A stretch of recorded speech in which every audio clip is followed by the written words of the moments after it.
Alright, we are going to finish Winn Dixie all in one video, okay? Here we go, chapter 25. We heard the music before we even got to Gloria Dump's house. We heard it almost a block away. It was guitar playing and singing and clapping. I wonder what's going on, my father said. We walked up Gloria's sidewalk and around back, through her yard and into her kitchen, and what we saw was Otis playing his guitar, and Miss Franny and Gloria sitting there smiling and singing, and Gloria holding Sweetie Pie in her lap, and Dunlap and Stevie were sitting on the kitchen floor clapping along and having the best possible time. Even Amanda was smiling. I couldn't believe they were so happy when Winn Dixie was missing. "We didn't find him," I shouted at them. The music stopped and Gloria Dump looked at me and said, "Child, we know you didn't find him. You didn't find him because he was right here all along." She took her cane and poked at something under her chair. "Come on out of there," she said. There was a snuffle and a sigh. "He's asleep," she said. "He's plumb wore out." She poked around with her cane again, and Winn Dixie stood up from underneath her chair and yawned. "Winn Dixie!" I hollered. "Dog!" Gertrude squawked. Winn Dixie wagged his tail and showed me all his teeth and sneezed. I went pushing past everybody. I dropped to the floor and wrapped my arms around him. "Where have you been?" I asked him. He yawned again. "How did you find him?" I asked. "Now there's a story," said Miss Franny. "Gloria, why don't you tell it?" "Well," said Gloria Dump, "we was all just sitting around waiting on you two, and after I convinced these Dewberry boys that I ain't no scary witch all full of spells and potions—" "She ain't no witch," Stevie said. He shook his bald head. He looked kind of disappointed. "No," said Dunlap, "she ain't. If she was, she would have turned us into toads by now." He grinned. "I could have told you that she wasn't a witch. Witches don't exist," said Amanda. "They are just myths." "All right now," said Gloria. "What happened was we got through all them witchy things, and then Franny said, 'Why don't we have a little music while we wait for you two to get back?' And so Otis played his guitar, and woo-wee! There ain't a song he don't know. And if he don't know it, he can pick it up right quick if you hum it to him. He has a gift." Gloria stopped and smiled over at Otis, and he smiled back. He looked all lit up from the inside. "Tell what happened," Sweetie Pie said. "Tell about the dog." "So," Gloria said, "Franny and me, we started thinking about all these things we know from when we was girls. We got Otis to play them, and we started singing them, teaching the words to these children." "And then somebody sneezed," Sweetie Pie shouted. "That's right," said Gloria. "Somebody sneezed, and it wasn't none of us. So we looked around, wondering who did, thinking that maybe we got us a burglar in the house. We looked around, and we didn't see nothing, so we started into singing again. And sure enough, there was another big achoo. Sounded like it was coming from my bedroom. So I sent Otis in there. I said, 'Otis, go on in there and see who's sneezing.' So Otis went. And do you know what I found?" I shook my head. "Winn Dixie!" shouted Sweetie Pie. "That dog of yours was all hid underneath my bed, squeezed under there like the world was about to end. But he was smiling like a fool every time he heard Otis play the guitar, smiling so hard he sneezed." My daddy laughed. "It is true," Miss Franny said. "It's the truth," said Stevie. Dunlap nodded and smiled right at me. "So," Gloria Dump said, "Otis played his guitar right to that dog, and a little bit at a time Winn Dixie came creeping out from underneath the bed." "He was covered in dust," said Amanda.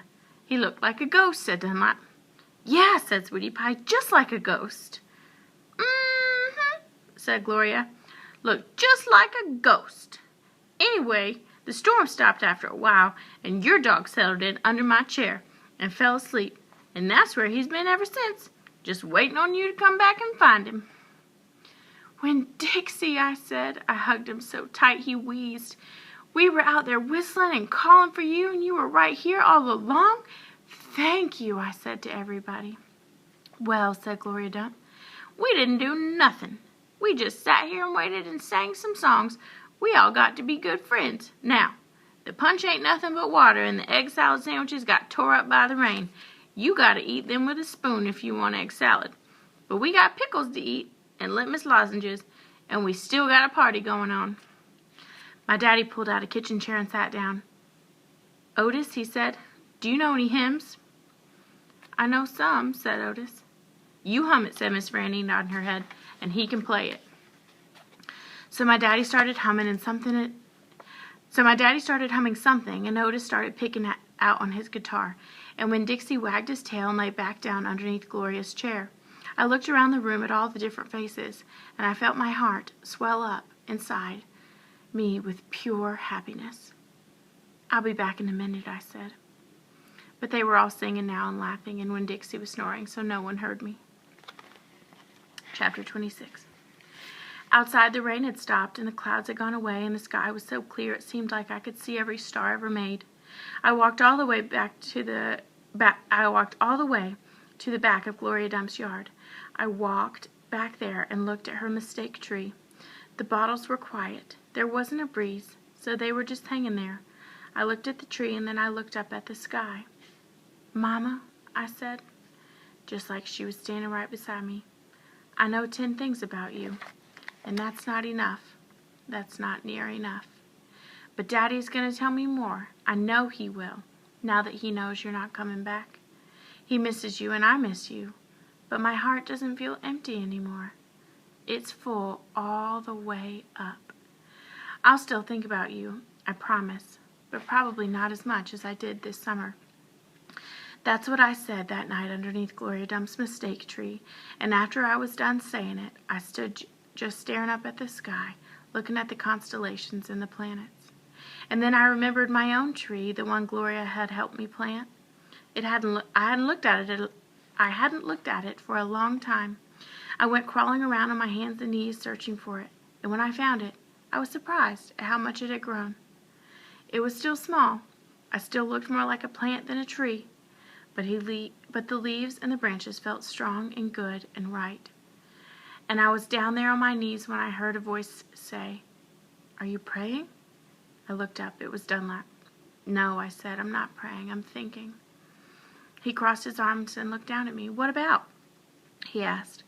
"All kinds of different things," I said. "I'm sorry that I called you and Stevie bald-headed babies." "That's all right," he said. "Gloria told me to come out here and get you." "I told you she wasn't a witch." "I know it," he said. "I knew it all along. I was just teasing you." "Oh," I said. I looked at him close. It was hard to see him good in the dark yard. "Ain't you ever going to stand up?" he asked. "Yeah," I said. And then he surprised me. He did something I never in a million years thought a Dewberry boy would do. He held out his hand to help me up, and I took it. I let him pull me up to my feet. "I'll race you back to the house," Dunlap said, and he started to run. "Okay," I shouted, "but I'm warning you, I'm fast." We ran, and I beat him. I touched the corner of Gloria Dump's house right before he did. "You shouldn't be running around in the dark," said Amanda. She was standing on the porch looking at us. "You could trip over something." "Oh, Amanda," said Dunlap, and he shook his head. "Oh, Amanda," I said too. And then I remembered Carson, and I felt bad for her. I went up on the porch and took hold of her hand and pulled on her. "Come on," I said, "let's go inside." "India Opal," Daddy said when me and Amanda and Dunlap walked in. "Are you here to sing some songs with us?" "Yes, sir," I said. "Only I don't know that many songs." "We'll teach you," he said. He smiled at me real big. It was a good thing to see. "That's right," said Gloria Dump. "We will." Sweetie Pie was still sitting in her lap, but her eyes were closed. "Care for a litmus lozenge?" Miss Franny asked, passing me the bowl. "Thank you," I told her. I took a litmus lozenge and unwrapped it and put it in my mouth. "Do you want a pickle?" Otis asked, holding up a big jar of pickles. "No, thank you," I said. "Not right now." When Dixie came out from underneath Gloria Dump's chair, he sat down next to me, and I leaned into me the same as I was leaning into my daddy. And Amanda stood right there beside me, and when I looked over at her, she didn't look so pinched-faced at all to me. Dunlap cracked his knuckles and said, "Well, are we going to sing or what?" "Yeah," Stevie echoed. "Are we going to sing or what?" "Let's sing," said Sweetie Pie, opening her eyes and sitting up straight. "Let's sing for the dog." Otis laughed and strummed his guitar, and the flavor of the litmus lozenge opened in my mouth like a flower blooming, all sweet and sad. And then Otis and Gloria and Stevie and Miss Franny and Dunlap and Amanda and Sweetie Pie and my daddy all started to sing a song. and I listened careful so I could learn it right. The end. I want to go back and look at page 178. She's talking to her mom, and she says that she and her dad miss Mom still. But my heart doesn't feel empty anymore. It's full all the way up. Why is her heart not empty anymore? What is it full of? What has filled that empty space? And then a little bit later, she goes to look at the tree. She says, I was surprised at how much it had grown. It was still small. It still looked more like a plant than a tree.